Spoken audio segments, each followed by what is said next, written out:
Welcome to the Gurukul Prep Daily Podcast on 9th July. Daily Update 1 Agreement. BIT and NCR sign MoU to overhaul India's logistics cost. The Department for Promotion of Industry and Internal Trade, BIT, and the Ministry of Commerce and Industry collaborated with the National Council of Applied Economic Research, NCR, to create a comprehensive framework for assessing logistics costs throughout the country.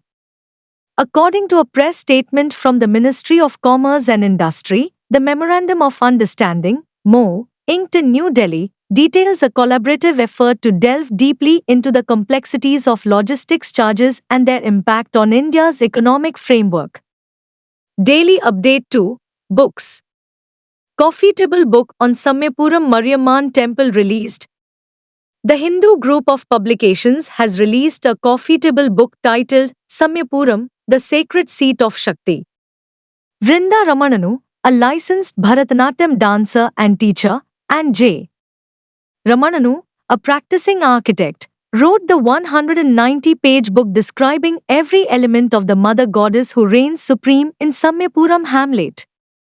Divided into different sections, the book with attractive images comes out with interesting stories about Goddess Mariamman, the mother goddess, the ancient legends, the festive celebrations of the temple, pujas and abhishekam to the deity, the sacred tirthams, extreme devotion exhibited by the devotees to Goddess Mariamman.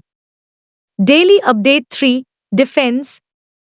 India unveils indigenous light tank, Joravar.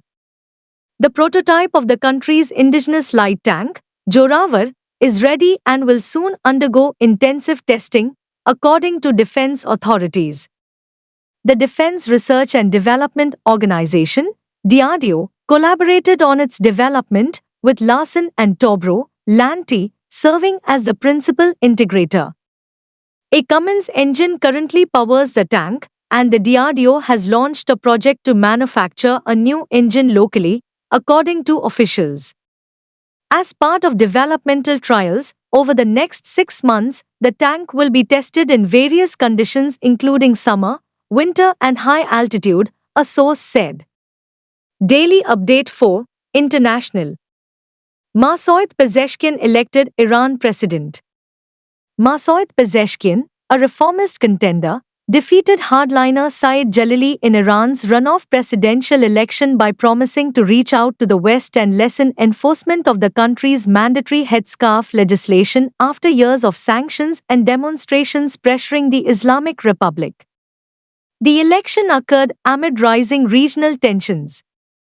Iran launched its first direct attack on Israel over the Gaza conflict in April, while armed groups backed by Tehran in the region, such as Lebanese Hezbollah and Yemen's Houthi rebels, are battling and have upped their attacks. Daily Update 5 National. Ministry of Culture initiates Project Pari for the 46th World Heritage Committee meeting. The Ministry of Culture has launched Project Pari, Public Art of India, which corresponds with the 46th session of the World Heritage Committee meeting. The 46th World Heritage Committee meeting session will be held in New Delhi from July 21st to 31st. Project Pali, Public Art of India, an initiative of the Ministry of Culture, Government of India, carried out by Lalit Kala Akademi and National Gallery of Modern Art, aims to produce public art that draws inspiration from millennia of artistic heritage, Lok Kala Lok Sanskriti, while including modern themes and techniques. Daily Update 6 Schemes and Committees. Judicial Commission formed to investigate Hathras stampede. According to an official release, retired Allahabad High Court Judge Brijesh Kumar Srivastav will lead a 3-member judicial inquiry team formed by the Uttar Pradesh government to investigate the Hathras stampede tragedy.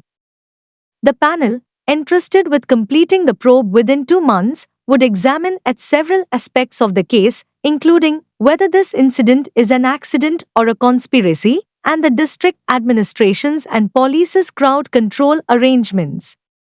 It will also recommend preventive steps. Daily Update 7 Sports. Lewis Hamilton wins the British Grand Prix 2024. Lewis Hamilton defeated Max Verstappen in the British Grand Prix at Silverstone, his first victory since Saudi Arabia in 2021. Lando Norris of McLaren finished third. Hamilton's teammate George Russell, who won in Austria a week earlier, was pulled out due to a water leak after starting in pole position. Red Bull's Verstappen extended his lead over Norris in the drivers' standings after failing to win 2 consecutive races for the first time since Silverstone and Austria in 2022. Oscar Piastri of McLaren was fourth with Carlos Sainz of Ferrari sixth and Nico Hülkenberg of Haas seventh. Daily Update 8 State Jharkhand's Mica mines declared child labour free by NCPCR. The National Commission for Protection of Child Rights, NCPCR, chairperson declared Mica mines in Jharkhand child labour free, marking a watershed moment for the state and country. During a program organized by Child Labour Free Mica in Koderma, NCPCR chairperson Priyank Kanungo underlined that all child labourers had been removed from mica mines and were now enrolled in schools. Kanungo attributed the first ever such successful endeavour to cleanse supply chain of child labour in mica mining to the collaborative efforts made by the state, district, and local governing bodies, Child Labour Free Mica Program, Children and Communities. Daily Update 9 Summit and Conference. Obstetric and Gynecological Societies of India holds first ever conference in Surat. The Federation of Obstetric and Gynecological Societies of India, FOGSI, held its inaugural 3-day national conference in Surat on July 5 to 7 at a major hotel. Over 500 gynecologists from various states took part in the event. Notably, the FOGSI is the world's largest organization, having over 44,000 doctors as members.